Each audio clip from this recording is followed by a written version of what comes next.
Hello दोस्तों, इस YouTube channel पर आपका स्वागत है। आर ओ एग्ज़ाम के लिए इस मॉक टेस्ट में दोस्तों 40 प्रश्नों को शामिल किया गया है और 40 प्रश्नों के लास्ट में 2 एक्स्ट्रा फैक्ट आपको देखने को मिलेंगे। आपको सेशन ज़रूर पसंद आएगा। आप वीडियो को पूरा वॉच कीजिएगा क्योंकि हम आपके लिए प्रत्येक सेट में अच्छे प्रश्नों को लेकर आते हैं। चलिए क्लास को आरंभ करते हैं। यहाँ पर ये प्रश्न नंबर 100 है। सूची फर्स्ट का साथ सूची सेकंड का मिलान करना है और सूचियों के नीचे दिए गए कोड का उपयोग करके सही उत्तर चुनें। सूची फर्स्ट में हड्डी है, सूची सेकंड में इस हड्डी का नाम यहाँ पर दिया गया है उरोस्थी हड्डी। इसका नाम क्या है? अस्टर्नम। तो ए का 4 आएगा। ए का 4 ऑप्शन ए में है और ऑप्शन डी में है। बी और सी को आप हटा सकते हो। जत्रुक हड्डी, उसका नाम है कलविकल। बी का 1 है। बी का 1 दोनों में ही मेंशन है। कलविकल हड्डी ये कंधों में पाई जाने वाली हड्डी है। जानू फलक पटेला, तो सी का 2 आएगा। अस्कंद फलक अस्केपुला, डी का 3 है। तो इस प्रकार हमारे प्रश्न का राइट आंसर होगा ऑप्शन डी विकल्प। अच्छा प्रश्न है, यह परीक्षा में पूछा भी गया है। अस्टर्नम, इसको याद कर सकते हो। अस्टर्नम हड्डी, इसको आप याद कर सकते हो। यह हड्डी छाती के बीच की लंबी और चपटी हड्डी है ये। और दोस्तों आप यहाँ पर थोड़ा सा कॉमन सेंस का यूज जरूर करें। अस्कंद फलक, इसको ऐसे याद रखना है। यहाँ पर अस्कंद दोनों ही अक्सर पहले वाले मैच हो रहे हैं। अस्केपुला आ जाएगा, ठीक है। चलिए प्रश्न नंबर लगाते हैं। नेक्स्ट, एक बारहीन रबड़ का गुब्बारे में 200 सीसी जल भरा होता है। जल में इसका भार होगा। तो जल में इसका भार दोस्तों 0 होगा। ऑप्शन डी आपके प्रश्न का राइट आंसर है। चलिए प्रश्न नंबर 102 है। निम्नलिखित में से कौन सी कृषि की एक प्रणाली का वर्णन करती है जहां एक ही फसल के बड़े क्षेत्र में उगाई जाती है? एक ही फसल बड़े क्षेत्र में उगाई जाती है, तो आपको देखना है वो कौन सी कृषि है। स्थानांतरण कृषि, रोपण कृषि, बागवानी या गहन कृषि। बताइए दोस्तों क्या आंसर आएगा। यदि आपने ऑप्शन बी चुना है तो ये सही आंसर रहेगा। एक ही फसल बड़े क्षेत्र में उगाई जाती है तो इसको रोपण कृषि कहा जाता है या फिर बागान कृषि कहा जाता है। चलिए नेक्स्ट प्रश्न देखते हैं। बोरो क्या है? अच्छा प्रश्न है। बोरो क्या है? खरीफ फसल है ये, जायद फसल है, रबी फसल है, इनमें से कोई नहीं। तो इसका राइट आंसर होगा ऑप्शन ए, यह एक खरीफ की फसल है। बोरो यह एक विशेष प्रकार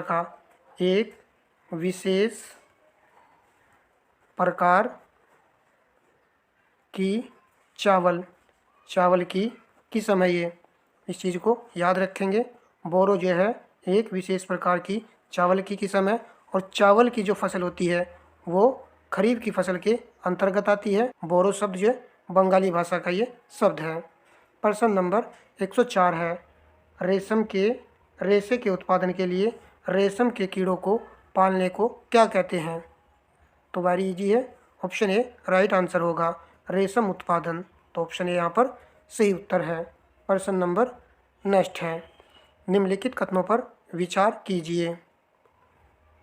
दादा भाई नौरोजी की भारतीय राष्ट्रीय आंदोलन को सर्वाधिक प्रभावी देन थी। दादा भाई नौरोजी की भारतीय राष्ट्रीय आंदोलन को सर्वाधिक प्रभावी देन क्या थी? उन्होंने इस बात को अभिव्यक्त किया कि ब्रिटेन भारत का आर्थिक शोषण कर रहा है। एक पॉइंट आपको ये दिया गया है। उन्होंने प्राचीन भारतीय ग्रंथों की व्याख्या की और भारतीयों में आत्मविश्वास जगाया। उन्होंने सभी सामाजिक बुराइयों के निराकरण की आवश्यकता पर सर्वोपरि जोर दिया।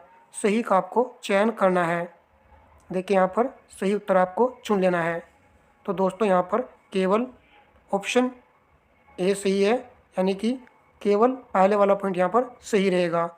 दूसरा पॉइंट भी गलत है और तीसरा भी गलत है। बस आपको याद रखना है कि भारतीय राष्ट्रीय आंदोलन को सर्वाधिक प्रभावी इनकी जो देन थी वो यह थी कि इस बात को इन्होंने अभिव्यक्त किया कि ब्रिटेन भारत का आर्थिक शोषण कर रहा है। ये इनका एक फैक्ट था। चलिए, प्रश्न नंबर 106 है। 1931 में भारतीय राष्ट्रीय कांग्रेस के कराची अधिवेशन के लिए जिसकी अध्यक्षता सरदार पटेल कर रहे थे, किसने मूल अधिकारों तथा आर्थिक कार्यक्रम पर संकल्प पारूपित किया? महात्मा गांधी, पंडित जवाहरलाल नेहरू, और नीचे आ जाइए, doctor Rajendra Prasad, doctor BR Ambedkar. तो इसका राइट आंसर होगा दोस्तों ऑप्शन बी, पंडित जवाहरलाल नेहरू। मूल अधिकारों तथा आर्थिक कार्यक्रम पर संकल्प जो पारित किया था वो पंडित जवाहरलाल नेहरू ने किया था भारतीय राष्ट्रीय कांग्रेस के कराची अधिवेशन में। कराची अधिवेशन हुआ था सन 1931 में। प्रश्न नंबर नेक्स्ट है। देश के विभिन्न भागों में मानसून की शुरुआत के साथ उगाई जाने वाली फसल का नाम बताइए। तो देश के विभिन्न भागों में ये कह रहा है और मानसून के साथ उगाई जाने वाली फसल का नाम बताना है। खरीफ की फसल, रबी की फसल, जायद की फसल, उपरोक्त में से कोई नहीं। तो आंसर होगा ऑप्शन ए, खरीफ की फसल। वर्षा के समय जो है खरीफ की फसल को उगाया जाता है क्योंकि इसको पानी की ज़्यादा ज़रूरत होती है।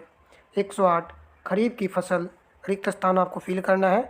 रबी की जो फसल है, रबी की फसल के लिए जौ दिया गया है, जायद की फसल तरबूज। तो खरीफ की फसल का आपको चुनाव करना है। चना ये तो नहीं होगा क्योंकि यह एक रबी की फसल है। तिलहन, गेहूँ या फिर मूंग। तो यदि आपने ऑप्शन डी चुना है तो ये सही आंसर होगा। मूंग जो है यह एक खरीफ की फसल है। देखिए, कृषि से संबंधित भी एग्जाम में आप सभी जानते ही हो 2 से 3% अक्सर कर बन जाते हैं। तो प्रश्न नंबर लगाइए आप 109। निम्नलिखित में से कौन सी बागान फसलें हैं? देखिए यहाँ पर आया है बागान फसलें हैं और बागान फसलों को क्या कहा जाता है? रोपण। अभी हमने आपको बताया है। तो आप जो है आंसर का चयन कीजिए। यदि आपने ऑप्शन सी चुना है तो ये सही आंसर होगा। चाय, कॉफ़ी, केला, गन्ना। गन्ना को जो है रोपण करके लगाया जाता है। ये पूरा गन्ना होता है, कटिंग के माध्यम से इसको खेत में बोया जाता है। प्रश्न नंबर 110 है। ठुमरी गायिका गिरजा देवी का संबंध किस घराने से है? तो लेटेस्ट प्रश्न है ये प्रश्न जो अक्सर एग्जाम में बनता ही बनता है। ऑप्शन ए राइट आंसर है। बनारस घराने से जो इनका संबंध है। गिरजा, गिरवन, तो वन इसको रिलेट करना है। ऐसे आप लंबे समय तक इसको याद रख सकते हो, वैसे तो याद ही है। 111वां क्वेश्चन है। निम्नलिखित घटनाओं का सही अनुक्रम क्या है? अगस्त प्रस्ताव, INA मुकदमा, भारत छोड़ो आंदोलन, रॉयल इंडियन नेवल रेस्टिगेंस का विद्रोह। कूट का प्रयोग करना है, सही उत्तर का चयन करना है। ये ही RO एग्जाम का पैटर्न है। तो आप आंसर को लगाइएगा। अगस्त प्रस्ताव, तो ये प्रस्ताव हुआ था 8 अगस्त 1940 को। ठीक है, 1940 को हुआ था। INA मुकदमा, INA मुकदमा जो चला था ये चला था दोस्तों 1945 में। तो नवंबर, चलो मंथ भी याद कर लीजिए, नवंबर 1945। भारत छोड़ो आंदोलन आप सभी जानते हो 8 अगस्त 1942। 8 अगस्त 1942 को भारत छोड़ो आंदोलन प्रारंभ हुआ था।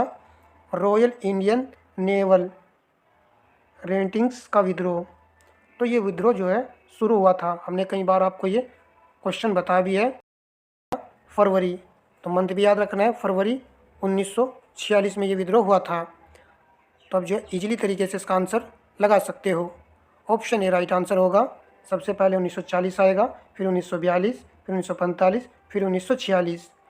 रॉयल इंडियन नेवल, ये जो है भारतीय नेवी के द्वारा इसको शुरू किया गया था और इसको जो है नेवी, इसको जो है मुंबई में प्रारंभ किया गया था नेवी के द्वारा। ठीक है, ये सभी विद्रोह जो है किसके विरुद्ध किए गए थे? ब्रिटिश सरकार के खिलाफ ये किए गए थे। चलिए प्रश्न नंबर लगाएंगे नेक्स्ट।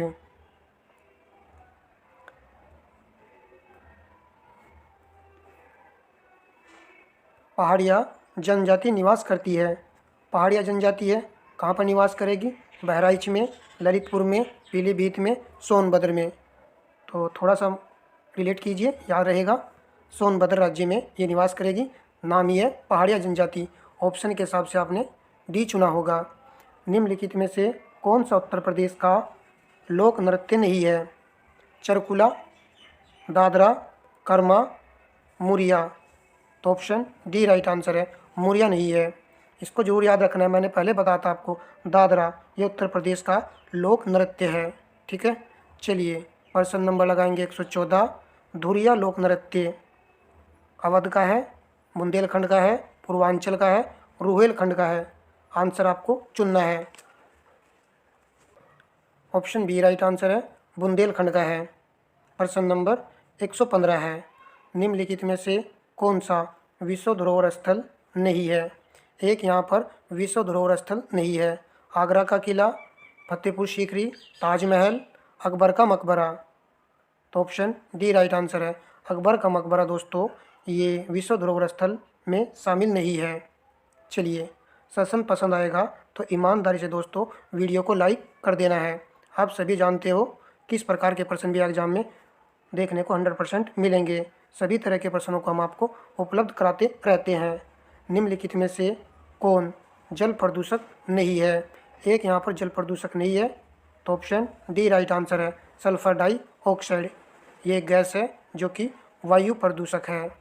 प्रश्न नंबर नेक्स्ट है। ग्रीन हाउस गैसों की संकल्पना की थी, किसने की थी?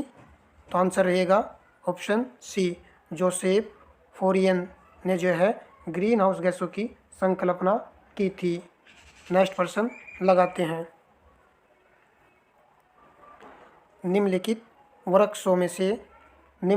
वृक्षों में कौन पारिस्थितिकी मित्र नहीं है? तो ऑप्शन बी राइट आंसर है, यूकेलिप्टिस। ये पारिस्थितिकी मित्र नहीं है, ये वाला वृक्ष। प्रश्न नंबर 119 है। वातावरणीय प्रदूषक मोटर वाहनों के एग्जॉस्ट द्वारा पैदा नहीं होता है। एक यहाँ पर मोटर वाहनों से निष्कासन एक का नहीं होता है। Carbon, hydrocarbon gas, carbon monoxide, sulphur dioxide, fly ash. तो ऑप्शन डी यहाँ पर राइट आंसर होगा, फ्लाई ऐश। ये दोस्तों वाहनों से नहीं निकलती है, ये जो है कोयला के उत्पादन से उत्पन्न होने वाला यह एक उत्पाद है। ठीक है, चलिए प्रश्न नंबर लगाएंगे 120। लकड़ी जलाने पर मुख्यतः कौन सी गैस निकलती है? लकड़ी जलाने पर कह रहा है तो कार्बन डाइऑक्साइड गैस जो है निकलती है। बी यहाँ पर राइट आंसर है। प्रश्न नंबर 121 है। गन्ने की वृद्धि के लिए कौन सी आदर्श स्थिति होती है? तो आपको उस स्थिति का चयन करना है जो गन्ने की खेती के लिए अनुकूल है। 21 से 27 डिग्री सेल्सियस तापमान और 27 सेंटीमीटर से 100 सेंटीमीटर के बीच वार्षिक वर्षा, क्या ये कंडीशन इसके लिए चलेगी? या फिर 17 डिग्री सेल्सियस से कम तापमान और 50 से 75 सेंटीमीटर वर्षा, या फिर 25 डिग्री सेल्सियस तापमान और 200 सेंटीमीटर वर्षा? क्या यहाँ पर सही रहने वाला है ऑप्शन? तो यहाँ पर दोस्तों पहला ही ऑप्शन सही रहेगा। 121 का ऑप्शन ए यहाँ पर राइट आंसर हो जाएगा। तो इसके लिए 75 से 100 सेंटीमीटर वार्षिक वर्षा की आवश्यकता होती है और तापमान 21 से 27 डिग्री सेल्सियस जरूरी है। प्रश्न नंबर 122 है। सिमलीपाल मुख्यतः किस वन्य जीव संरक्षण के लिए प्रसिद्ध है? सिमलीपाल तो यह प्रसिद्ध है हाथी के लिए। ऑप्शन ए राइट आंसर है। और आप सभी जानते हो सिमलीपाल दोस्तों उड़ीसा राज्य में है। चलिए प्रश्न नंबर 123 है। नंदन कानन अभ्यारण्य किस लिए प्रसिद्ध है? नंदन कानन अभ्यारण्य किस लिए प्रसिद्ध है? पक्षी, हिरण, भालू, तेंदुआ। इम्पोर्टेंट क्वेश्चन है, याद रखेंगे। तेंदुआ के लिए ये प्रसिद्ध है। और नंदन कानन ये अभ्यारण्य किस राज्य में है? तो ये आपका राज्य है ओडिशा राज्य में है ये। ठीक है, यह एक राष्ट्रीय उद्यान है। इम्पोर्टेंट क्वेश्चन है, याद रखेंगे। प्रश्न नंबर नेक्स्ट है। ग्रीन हाउस किस पदार्थ का बना होता है? लकड़ी, ईंट व सीमेंट, कांच, लोहा। तो ग्रीन हाउस दोस्तों कांच का बना होता है। ऑप्शन सी यहाँ पर राइट आंसर है। प्रश्न नंबर 125 है, जल में जैव रासायनिक ऑक्सीजन मांग को अधिकतम मात्रा कितनी होनी चाहिए? जल में जैव रासायनिक ऑक्सीजन मांग को अधिकतम मात्रा कितनी होनी चाहिए? ये भी एक अच्छा प्रश्न है। तो इसके लिए आएगा ऑप्शन बी, 3 मिलीग्राम प्रति लीटर होनी चाहिए।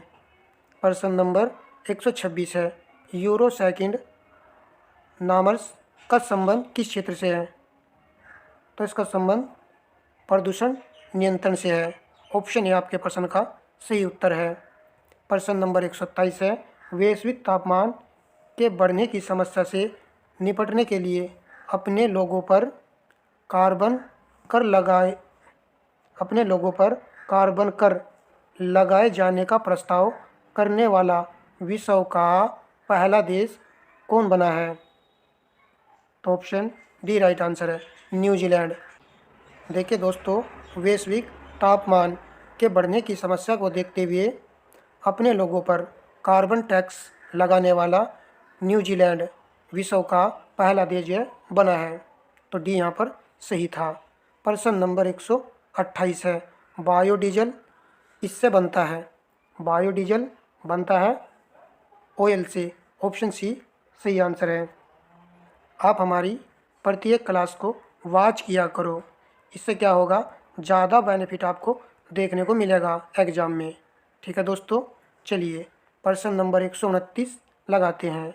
भोपाल गैस त्रासदी के लिए कौन सी बहुराष्ट्रीय कंपनी जिम्मेदार है? तो ऑप्शन ए राइट आंसर है, यूनियन कार्बाइड। सभी ने सही आंसर किया है। काफ़ी विद्यार्थी सही आंसर कर रहे हैं। प्रश्न नंबर 130 है, निम्न में से कौन सी एक महत्वपूर्ण हरित गृह गैस है? तो ग्रीन हाउस गैस कौन सी है जो सबसे अधिक महत्वपूर्ण है? तो ऑप्शन बी राइट आंसर होगा, कार्बन डाइऑक्साइड गैस। ये सबसे ज़्यादा जिम्मेदार गैस होती है। प्रश्न नंबर 131 है, निम्न में से कौन सा एक संरक्षित जीवमंडल का नाम है? नंदा देवी, काजीरंगा, बांदीपुर, नागरहोल। तो ऑप्शन ए राइट आंसर होगा, नंदा देवी। प्रश्न नंबर लगाते हैं नेक्स्ट। पहली विस्मेटेक एवेटिक्स चैंपियनशिप कहाँ आयोजित की गई है? पहली विस्मेटेक चैंपियनशिप है जिसका आयोजन किया गया है नई दिल्ली में। ऑप्शन बी राइट आंसर है।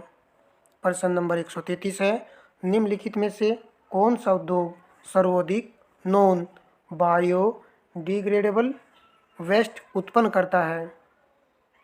तो कौन सा उद्योग सबसे ज़्यादा नॉन बायोडिग्रेडेबल वेस्ट उत्पन्न करता है? तो यहाँ पर आंसर होगा option D, thermal power plant. प्रश्न नंबर नेक्स्ट है, नरोरा नाभिकीय शक्ति केंद्र यहाँ स्थित है। तो कहाँ पर स्थित है ये? आपके उत्तर प्रदेश में। ऑप्शन सी राइट आंसर है।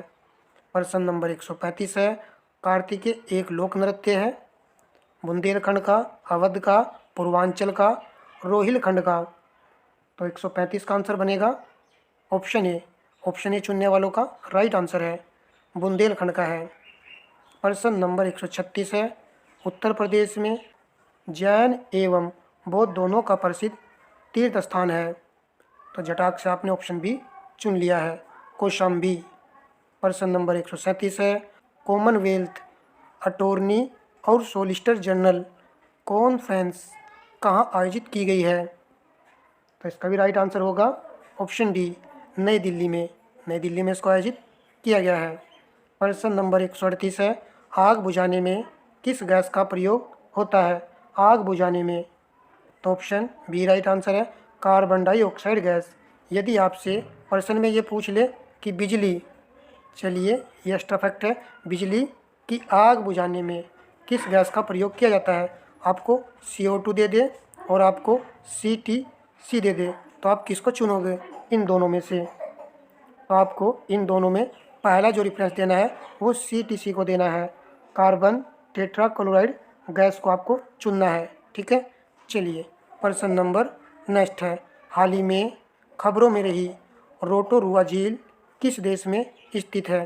देखिए चर्चा में है झील, और ये किस देश में स्थित है? फ्रांस, न्यूजीलैंड, ऑस्ट्रेलिया, रूस। तो आंसर होगा ऑप्शन बी, न्यूजीलैंड देश में ये स्थित झील है। प्रश्न नंबर 140 है, यदि अति लोकप्रिय धार्मिक पत्रिका कल्याण प्रकाशित होती है, तो यह प्रकाशित होती है गोरखपुर से। ऑप्शन सी राइट आंसर है। 40% हमने कंप्लीट किए हैं। सेशन पसंद आया है तो वीडियो को लाइक के साथ में शेयर अवश्य कर दीजिएगा, शेयर करना ना भूलें। देखिए आपका फीडबैक बहुत ज़रूरी है दोस्तों। बिहोर जनजाति बाल विवाह के खिलाफ आंदोलन में शामिल है। देखिए एक अच्छा फैक्ट है, इसलिए मैंने इसको शामिल किया है। तो आपसे प्रश्न बनेगा, आपके एग्ज़ाम में प्रश्न बनेगा कि बाल विवाह के खिलाफ आंदोलन में शामिल होने वाली जनजाति कौन सी है? तो इसका नाम याद रखना है बिहोर जनजाति। बिहोर जनजाति ये झारखंड की एक जनजाति है। देखिए हाल ही में बाल विवाह के खिलाफ आंदोलन में भाग लिया है इस जनजाति ने। यह समुदाय के लिए एक महत्वपूर्ण कदम है, क्योंकि बाल विवाह इस समुदाय में एक गहरी समस्या रही है। तो इसकी जो है गहरी समस्या है बाल विवाह। इसके कुछ मुख्य पॉइंट हैं, इनको यहाँ पर आपको देख लेना है। बिहोर जनजाति मुख्यतः झारखंड राज्य में पाई जाती है। यह एक अर्ध खानाबदोश समुदाय है। तो ये क्या है? एक अर्ध खानाबदोश समुदाय है। और गंभीर समस्या क्या है इसकी? बाल विवाह है। जागरूकता अभियान, जागरूकता अभियान इससे प्रश्न बन सकता है। एक अच्छा फैक्ट है, just rights for children alliance ने इस समुदाय में बाल विवाह के खिलाफ जागरूकता फैलाने के लिए अभियान चलाया है। तो आपसे प्रश्न बनेगा कि जागरूकता अभियान को किसने चलाया है बिहोर जनजाति के लिए? तो just rights for children alliance ने। ठीक है, चलिए सामूहिक शपथ। तो बिहोर समुदाय के सदस्यों ने बाल विवाह के खिलाफ शपथ ली है। सरकारी समर्थन भी इसको प्राप्त है। यह अभियान केंद्र सरकार के बाल विवाह मुक्त भारत अभियान के तहत चलाया गया है। तो केंद्र सरकार इसमें जो है समर्थन दे रही है। सकारात्मक प्रभाव, इस अभियान के परिणाम स्वरूप झारखंड में कई बाल विवाह रोकने में सफलता भी मिली है। तो ये सभी यहाँ पर इसके मुख्य बिंदुओं को हमने यहाँ पर डिस्कस किया है। ठीक है, चलिए एक और फैक्ट लिया है। यहाँ पर यह फैक्ट लिया गया उत्तर प्रदेश से। उत्तर प्रदेश में संस्कृति उत्सव का आयोजन किया है। हमने आपको एक क्वेश्चन करा दिया है कि संस्कृति उत्सव का आयोजन कहाँ पर किया गया है? प्रश्न बना था उत्तर प्रदेश में इसका आयोजन किया गया है, परंतु इसको इसलिए शामिल किया गया है, इसके यहाँ पर कुछ फैक्ट मुझको अच्छे लगे हैं। 1 जनवरी 2025 को उत्तर प्रदेश सरकार ने राज्य के स्थापना दिवस का जश्न मनाने और इसकी विविध सांस्कृतिक विरासत का प्रदर्शन करने के लिए संस्कृति उत्सव की घोषणा की थी। इसके लिए 2 जनवरी से 26 जनवरी 2025 तक कार्यक्रम आयोजित किए गए हैं।